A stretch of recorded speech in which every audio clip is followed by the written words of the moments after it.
I always knew I was the backup plan, the safety net, the smart one who would figure something out. That's what my father said the day I discovered they'd drained my medical school trust fund to finance my sister's influencer dreams. My name is Violet, and I learned early that being the reliable daughter meant being invisible. While Sydney twirled in designer dresses and practiced her camera angles, I was hunched over textbooks, collecting academic awards that ended up in a drawer instead of on the mantle where Sydney's modeling headshots smiled down at guests. Your sister has a real shot at making it big, Mom told me over breakfast the morning I got my acceptance letter to Johns Hopkins. The algorithm favors youth, you know. She needs to strike while she's hot. I stabbed at my eggs, keeping my voice level. And what about my shot, the trust fund Grandma Tessa set up specifically for my medical school? Dad lowered his newspaper. About that, we've had to make some adjustments to the family finances. Sydney's brand development requires significant initial investment. Investment? The word tasted bitter. You mean my entire education fund? Don't be dramatic, Violet, Sydney chimed in, not looking up from her phone. Daddy says I'll make it back in sponsorships within 6 months. Then I can totally help with your tuition. I pulled up my banking app. The trust account that had held over $200,000 showed a balance of 840.13. My hands started shaking. You can't do this, I said. Grandma set this up specifically for my education. It's not yours to take. Dad's face hardened. Actually, as trustees, we can. And we did. Sydney deserves her chance. You'll figure something out. You always do. I looked at Mom, but she was suddenly very interested in her coffee cup. Classic Andrea Henderson, conflict avoidant to the core unless it involved Sydney's career. Figure something out? I echoed. Like what? Loans that'll keep me in debt until I'm 50? Working 3 jobs between classes? Or should I just give up on medical school altogether? No, you're being selfish, Sydney snapped. Do you know how many followers I gained last month? This is my moment. The universe is literally telling me it's my time to shine. I wanted to scream that the universe looked suspiciously like our parents' credit cards, but what was the point? I'd spent years watching Sydney get everything while I got whatever was left. The expensive photography equipment that appeared overnight when she decided to find her aesthetic. The spontaneous trips to build her travel content. The endless shopping sprees for her personal brand. My phone buzzed.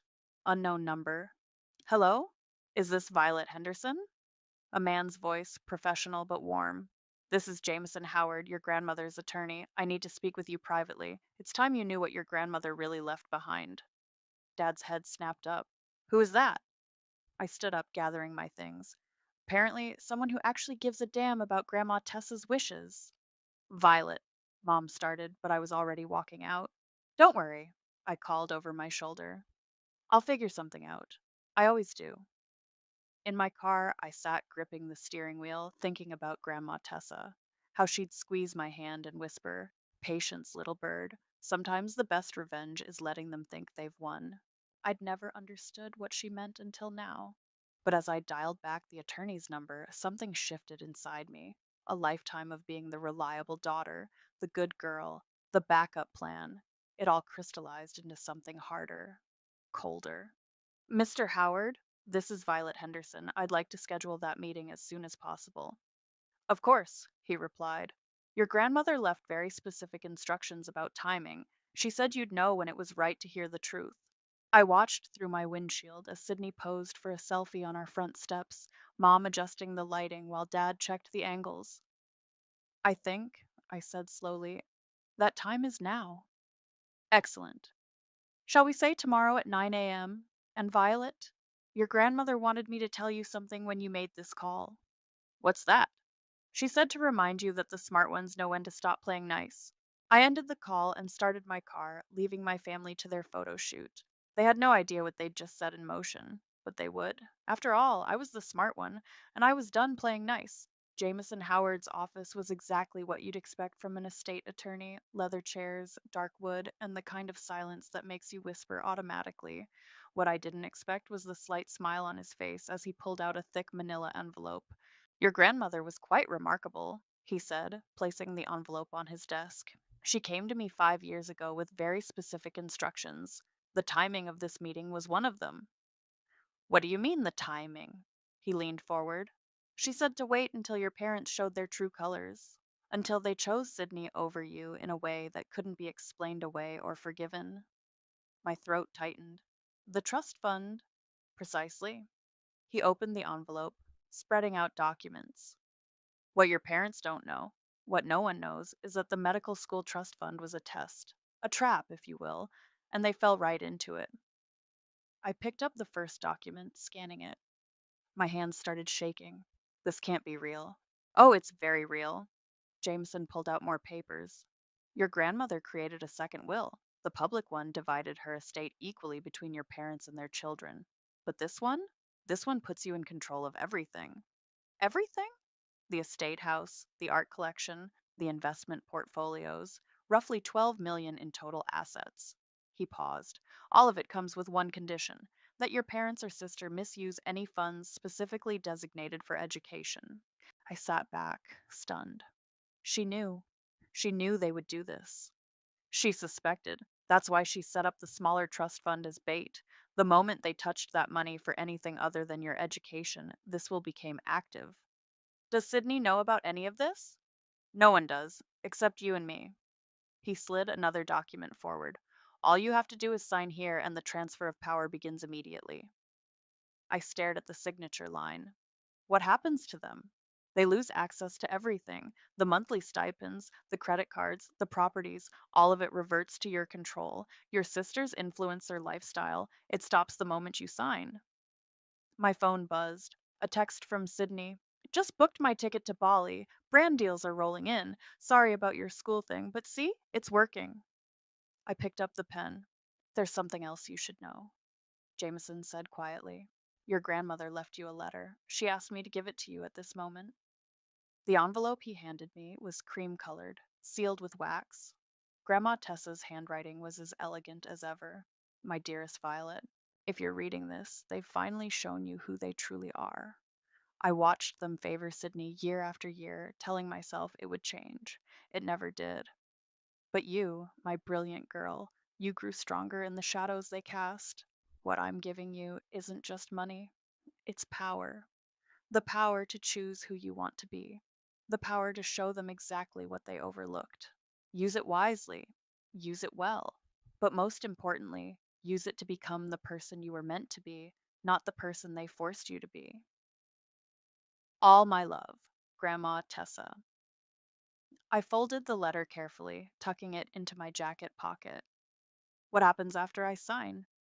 I begin the process immediately. Within 24 hours, their access to all accounts will be terminated. They'll have 30 days to vacate any properties they're currently using. And legally? They can't fight this? The will is ironclad. I made sure of it. He smiled slightly. Your grandmother was very thorough. Another text buzzed. Mom says you're being dramatic about the money. Get over it already. I picked up the pen again. This time, my hand was steady. One last thing, Jameson said as I positioned the document. Your grandmother wanted me to tell you something else when you signed. What's that?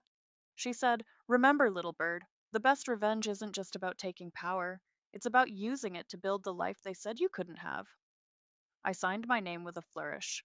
The pen made a satisfying scratch against the paper. How long until they know? They'll find out when their cards get declined. Probably tomorrow, given your sister's spending habits. I stood up, gathering my copy of the documents. Thank you, Mr. Howard. Please call me Jameson. We'll be working closely together from now on. He walked me to the door. What will you do first? I thought about the acceptance letter from Johns Hopkins still sitting on my desk at home, about Sydney's Instagram posts flaunting her luxury lifestyle, about years of being told to dim my light so my sister could shine. First, I said, I'm going to med school. Then, I'm going to watch them realize exactly what they threw away. The door clicked shut behind me, and for the first time in years, I felt like I could breathe freely. The backup plan was about to become the main event. I watched Sydney's Instagram stories from my laptop, sipping coffee in Jameson's office as we monitored the fallout. My sister was still in Tulum, completely unaware that her world was about to implode.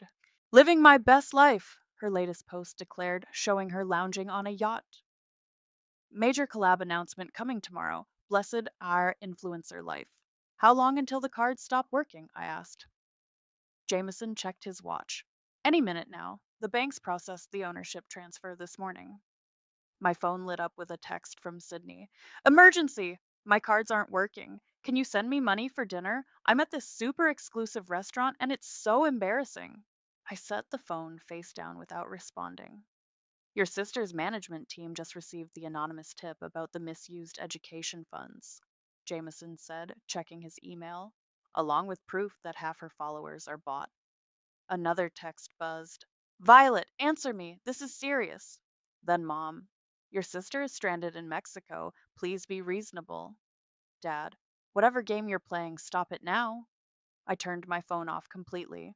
How long until the brand deals fall through? Given the evidence we provided? Jameson smiled. I'd say about. My laptop pinged with a notification. Sydney's main sponsor, a luxury skincare brand, had just posted a statement. In light of recent revelations regarding financial impropriety and engagement manipulation, we are terminating our relationship with Sydney effective immediately. We hold our partners to the highest ethical standards. That was fast, I remarked. The domino effect should start now. No brand wants to be associated with fraud. I refreshed Sydney's Instagram. Her follower count was dropping by the thousands as the news spread. The comments section was chaos. Fake followers? So disappointing. Using your sister's college fund? That's low. Unfollowing. Can't support this. My laptop kept pinging as more sponsors dropped her. The carefully constructed house of cards was falling, one partnership at a time. Your parents just tried to access the estate account, Jameson noted, checking his screen. The notification of transfer of ownership should be hitting their inbox right about. My phone started ringing again. I turned it back on to find 15 missed calls and a voicemail from Dad. What the hell do you think you're doing? This is my money. Your grandmother would be ashamed. I deleted it without listening to the rest. Should we send someone to pick up Sydney? Jameson asked. Legally, we're not obligated, but. No, I said firmly. She has her fake boyfriend Kingsley there. Let him figure it out. As if on cue, Sydney went live on Instagram, mascara running down her face. I can't believe my own sister would do this to me, she sobbed to her rapidly diminishing audience. She's just jealous because I'm successful and she's not. She's trying to ruin my life. The comments weren't as sympathetic as she probably hoped. Girl, you stole her education money. Karma comes for everyone. Team Violet TBH. My phone buzzed with a text from an unknown number. It was Kingsley. Hey, your sister's having a breakdown and I can't afford to fly us home. This isn't my problem. What should I do? I typed back. You're right. It's not your problem. Good luck with your photography career. Jameson raised an eyebrow. Harsh. He only dated her for the exposure anyway. I closed my laptop. Has the estate house been secured? Yes. The locks were changed this morning. Your parents will find that out when they try to go home. Another notification popped up. Sydney had posted a lengthy My Side of the Story video. I didn't bother watching it. What now? Jameson asked. I stood up, gathering my things. Now I go tour the campus, housing at Johns Hopkins. My first semester starts in 6 weeks. And your family? They can figure something out. I smiled coldly. They always do. As I walked to my car, my phone lit up with one final text from Sydney. I hope you're happy. You've destroyed everything I worked for. I'll never forgive you for this. I typed back my first and only response. Worked for? That's funny. I thought you just used my education fund. Enjoy flying coach. Then I blocked her number, started my car, and headed toward Baltimore. Behind me, social media was exploding with the scandal of the influencer who built her empire on stolen dreams. Ahead of me was medical school and the future I'd earned. Let them call it revenge. I called it karma. And karma, as it turned out, took American Express. The estate house looked exactly as Grandma Tessa had left it, elegant, imposing, and absolutely mine. I was unpacking boxes in the study when the doorbell rang. Through the security camera, I saw my parents standing on the front steps, looking less than pleased. I opened the door but kept the security chain on. Yes? This has gone far enough. Dad snapped. Let us in. Now. I don't think I will. I held up my phone, showing the security app. In fact, you're trespassing. This is private property. Private property? Mom's voice cracked. This is our home. Not anymore. Would you like to see the paperwork? Dad's face reddened. Your grandmother would never. Actually, she did, very deliberately. I pulled out a copy of the will from my pocket and held it through the gap. Section 4, paragraph 2. The estate transfers to me in full if the educational trust was misappropriated, which it was, for Sydney's Instagram career. They read in silence, their faces growing paler by the second. This isn't possible, Dad whispered. Oh, but it is. Grandma Tessa was very thorough. Unlike you, she actually read the fine print. Mom started crying. Please, Violet. We're your parents. Funny. You didn't act like parents when you stole my future. We didn't steal anything. Dad's lawyer voice emerged. We reallocated family resources to fund Sydney's third trip to Bali this year. I laughed. How's that working out? I heard her latest apology video isn't doing so well. You wouldn't destroy your own family, he sneered. I met his gaze steadily. You already destroyed me the day you chose her over me. Then I shut the door in their faces. Through the security camera, I watched them argue on the steps. Dad pulled out his phone, probably to call his lawyer. Good luck with that. My own phone buzzed, a text from Terrence, my friend from the hospital where I volunteered. Saw your sister's meltdown video. You okay? I typed back, never better. Coffee soon? Tomorrow? That new place by the hospital? I smiled. Terrence had always seen me, even when I was invisible to everyone else. The doorbell rang again. This time it was Sydney, still in her airport clothes, mascara smeared. I opened the door wider this time, let her see what she'd lost. How could you? She screamed. I'm living in a motel. My followers think I'm a fraud. Aren't you? I was building something. I had plans. So did I. I gestured to the medical school acceptance letter I'd framed and hung in the entryway. Funny how that worked out. You think you're so perfect?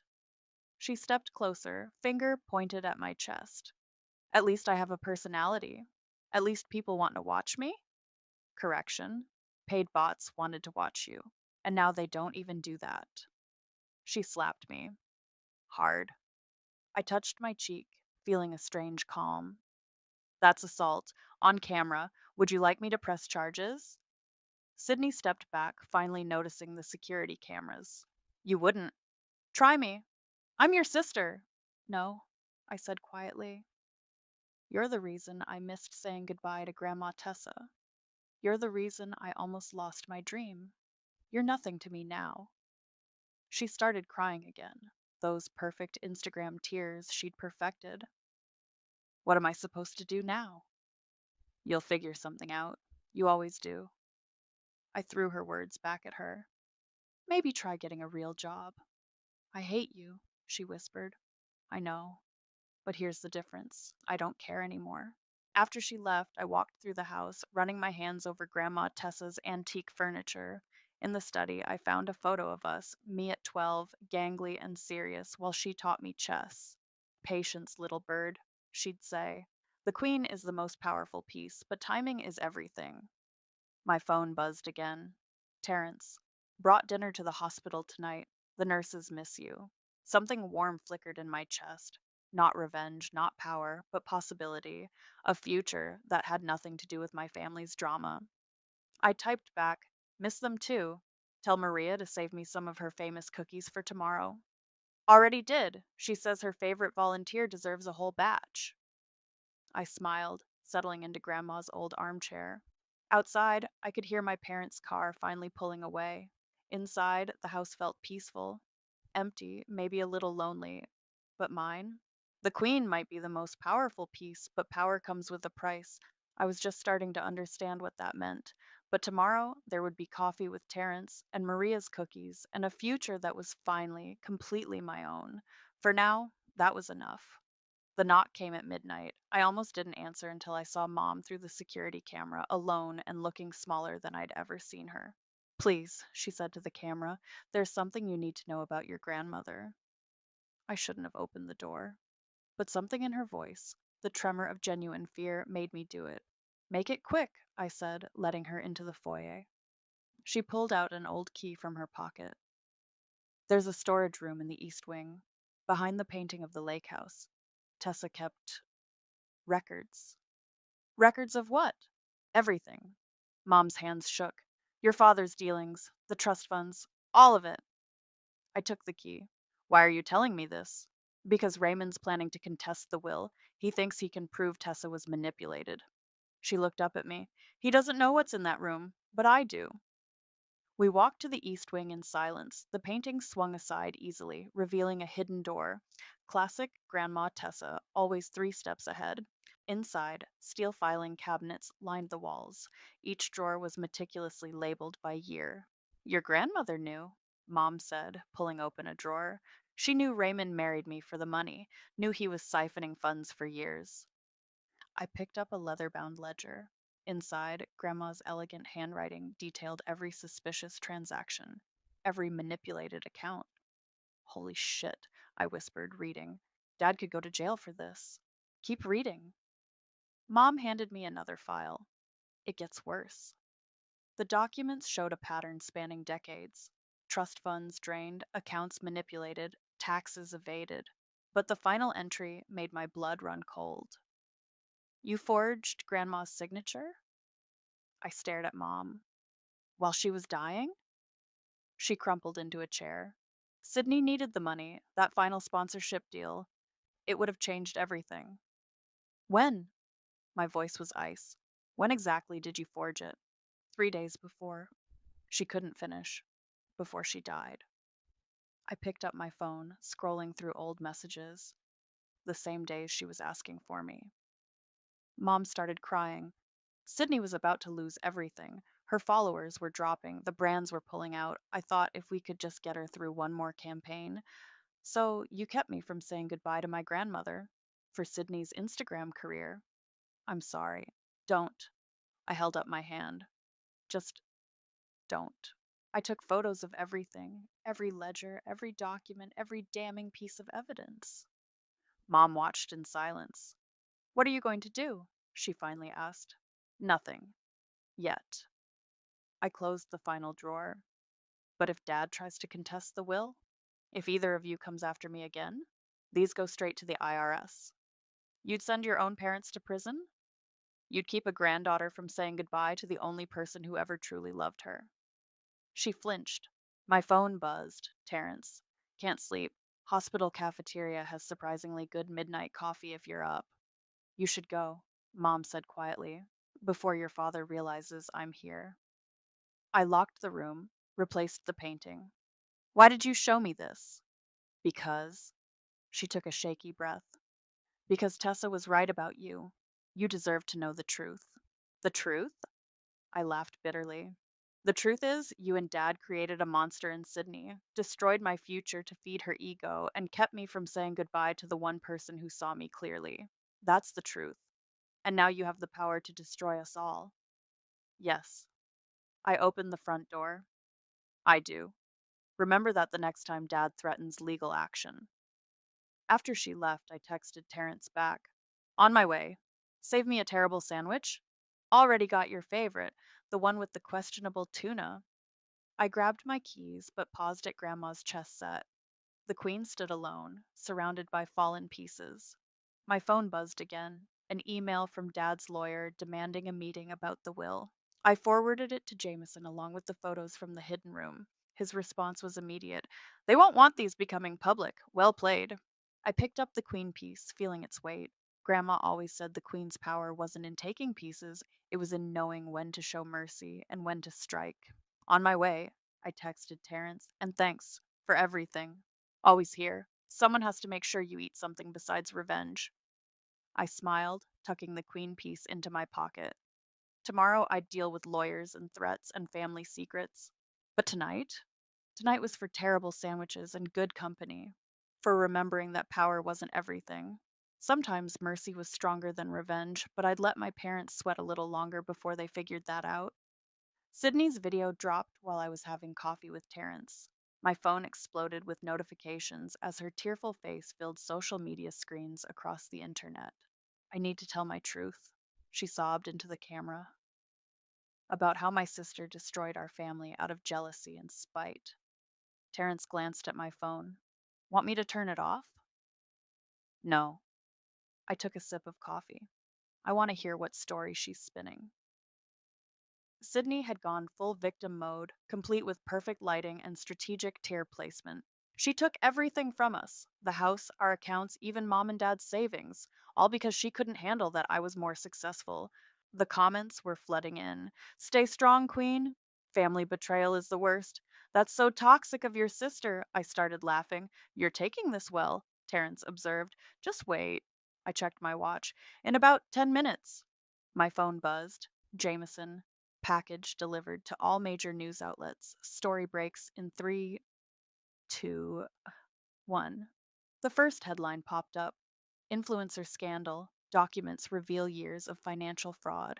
Then another: Social media stars empire built on stolen education fund. And another: Family fraud. The dark side of influencer culture. Sydney's live viewer count plummeted as the story spread. The comments shifted. Wait, you stole your sister's college fund? This isn't the flex you think it is. Team Violet all the way. Damn, Terrence whispered, watching the fallout. You didn't hold back. I didn't do anything. I showed him my phone. Anonymous source sent proof to the media. Could have been anyone. Right, he smiled. Anyone. My phone rang. Mom. The IRS just contacted us, she said without preamble. They're auditing everything. How unfortunate. Violet, please, we can fix this. Fix what? The years of fraud? The forged signatures? Or just Sydney's reputation? Your sister is having a breakdown. No, she's having consequences. There's a difference. I hung up as another notification popped up. Sydney had gone live again. My sister is abusing me, she wailed to her dwindling audience. This is financial abuse, family abuse. She's trying to cancel me. Terrence raised an eyebrow. Financial abuse? Rich coming from someone who stole my education fund. My phone kept buzzing. Dad, fix this now. Sydney, I hate you. Mom, please call us. Unknown numbers. Media requests for comments. I blocked them all except one, Jameson. The IRS is very interested in those records, he texted, especially the forged signatures. Good. Your parents might face serious charges. I thought about Grandma Tessa's last days, asking for me while Mom kept us apart, about years of being told to dim my light so Sydney could shine. They made their choices, I typed back. Sydney's latest video was going viral, but not how she planned. People were picking apart her story, finding inconsistencies, sharing screenshots of her old posts bragging about using family money. You okay? Terrence asked softly. No. I stirred my coffee. But I will be. My phone lit up with a news alert. Breaking federal investigation launched into Henderson family finances. Then a text from an unknown number. This is Kingsley. Sydney's having a real breakdown. Not for the camera this time. Maybe call her? I deleted it without responding. You know, Terrence said, revenge might feel good, but it won't fill the empty spaces. I know. I showed him my acceptance letter to Johns Hopkins. That's what this is for. When do you start? Next month. Already found an apartment near campus. Moving out of the estate? Yeah. I smiled slightly. Turns out Revenge is a nice house, but not a great home. My phone buzzed one final time. A video message from Sydney. Against my better judgment, I played it. Her makeup was gone, eyes red and raw. You won, she whispered. You destroyed everything. I hope you're happy. I typed back, I'm not happy. I'm free. There's a difference. Then I turned off my phone and looked at Terrence. Want to help me pack up the estate? I'm thinking of turning it into a scholarship foundation for students whose families chose someone else's dreams over theirs. He grinned. Now that's the kind of revenge I can get behind. Outside, reporters were probably gathering at my parents' house. Sydney was probably planning her next tear-filled video. Mom was probably shredding documents. But here, in this moment, I was just a future med student having coffee with a friend, planning something good from something broken. Grandma Tessa would have liked that. The family settlement meeting was held in Jameson's office exactly 1 month before my first day of medical school. My parents arrived with their lawyer, Sydney with her PR manager. I brought only the truth and a single-dollar bill. Let's begin, Jameson said, laying out the documents. The terms are simple. Ms. Violet will retain control of all assets as stipulated in her grandmother's will. However, she's offering a settlement. Dad's lawyer leaned forward. What kind of settlement? I placed the dollar bill on the table. $1, symbolic compensation for years of emotional damages. Sydney snorted. Is this a joke? No, I said calmly. A joke would be pretending you deserve more. The IRS investigation, Dad's lawyer started. Will continue regardless, Jameson interrupted. This settlement only covers the civil matters between family members. Mom reached for the dollar with trembling fingers. Violet, please. We can still be a family. No, we can't. I met her eyes. You made sure of that when you kept me from Grandma Tessa's deathbed. Sydney's PR manager cleared her throat. My client would like to propose a joint statement, something about family healing and moving forward. Absolutely not. I turned to Sydney. You can post whatever you want. I don't care anymore. My followers are gone and they're not coming back. Dad slammed his hand on the table. You ungrateful. Careful, Jameson warned. Everything here is being recorded. I stood up, smoothing my skirt. Sign or don't sign. Either way, I'm done. Wait, Sydney called as I reached the door. What am I supposed to do now? For the first time, I really looked at my sister. Without the filters and perfect lighting, she seemed smaller, younger, lost. Get a job, I suggested. Go to school. Build something real instead of pretending to be something you're not. I don't know how. You'll figure it out. You always do. The dollar bill sat untouched on the table. Dad stared at it like it was a snake about to strike. One last thing, I said, pulling out an envelope. The estate is being converted into a scholarship foundation for students whose families chose someone else's dreams over theirs. I'm naming it after Grandma Tessa. Mom started crying. She would have wanted. Don't. My voice cracked. Don't you dare tell me what she would have wanted. You kept me from her when she was dying. The room fell silent. Sign the papers, I said quietly. Take your dollar. Consider it the exact value of what your love was worth to me. Outside Jameson's office, Terence was waiting with coffee. How'd it go? About as expected. I took the coffee. Ready to help me move into my new apartment? Already got the truck loaded. He hesitated. Your sister's crying again. I glanced back through the glass doors. Sydney was indeed crying, but this time there were no cameras, no perfect angles, no strategic lighting, just real tears from a real person facing real consequences. For a moment, I almost felt sorry for her. Almost. My phone buzzed, an email from Johns Hopkins about orientation, about my future, about everything I'd fought for. Let's go, I said to Terence. I've got a life to start. We were halfway to the car when I heard running footsteps. Violet! It was Mom holding the dollar bill. Please. What can we do to fix this? I turned slowly. Fix what exactly? The fraud? The favoritism? The years of making me feel worthless? Or just your reputations? All of it? She whispered. Nothing, I said. You can't fix any of it, but you can learn from it. Start with the truth. It's surprisingly freeing. And Sydney? Is your problem now, not mine. I got into Terrence's truck, watching in the side mirror as Mom stood there, clutching her symbolic dollar. You okay? Terrence asked as we pulled away. No, I smiled slightly. But I will be. My phone buzzed one last time. Jameson. They signed. It's done. I typed back. Good. Send the scholarship announcement to the press tomorrow. Then I turned off my phone and watched the city roll by. Somewhere behind us, my family was facing the consequences of their choices. Somewhere ahead, my new apartment waited with its blank walls and empty spaces, ready to be filled with something better than revenge. You know what's funny? I said to Terence. What's that? They always said I'd figure something out. I laughed softly. They just never expected what that something would be. The truck turned toward my future, leaving the past where it belonged, in a rear view mirror, growing smaller by the second. The acceptance letter to Johns Hopkins surgical residency program arrived the same day as Jameson's urgent message about Grandma Tessa's final letter.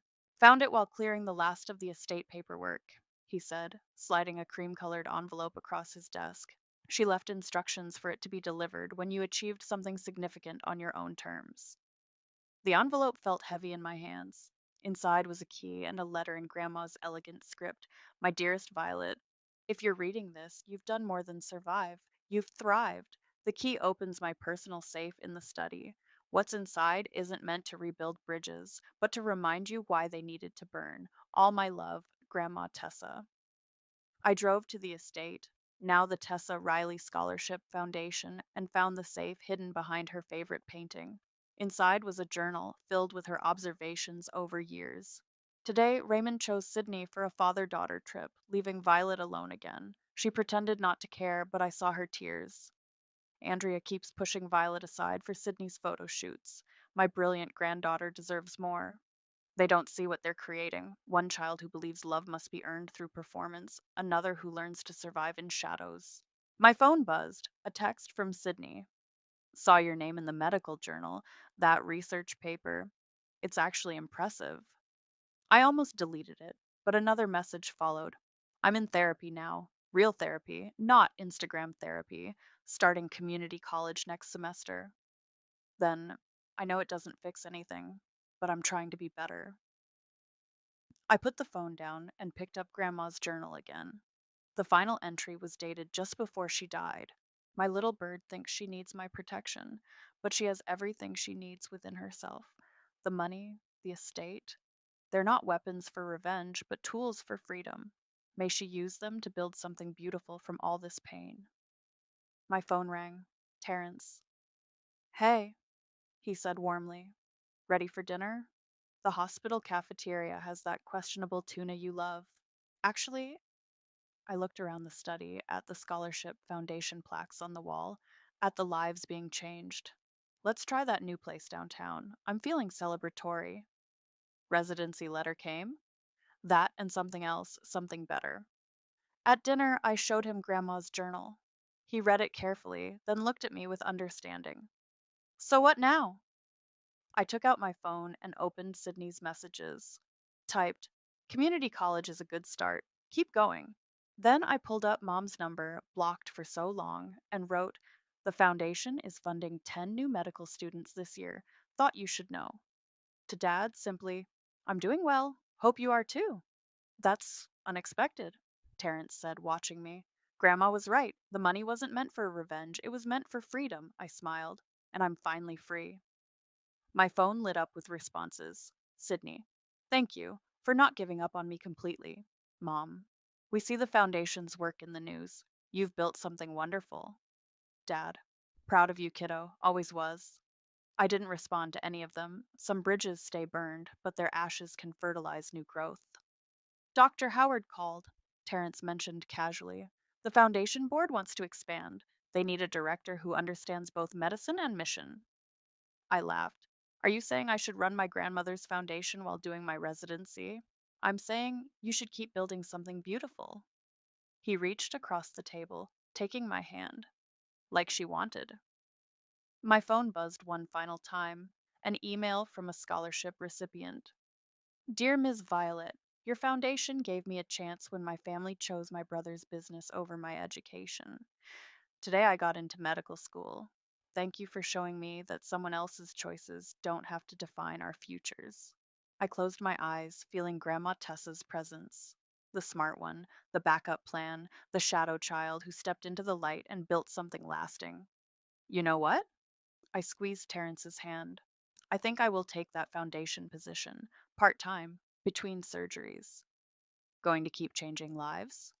No, I smiled, thinking of Grandma's words. Going to keep building something beautiful. Outside, the city lights twinkled like stars. Somewhere out there, Sydney was studying for her first college classes. Mom was probably reading about the Foundation's latest success. Dad was possibly, finally, understanding what real pride felt like. But here, in this moment, I was simply me, no longer defined by their choices or my revenge, but by what I chose to build from the ashes of what they burned. And that, more than any revenge, was what freedom truly meant.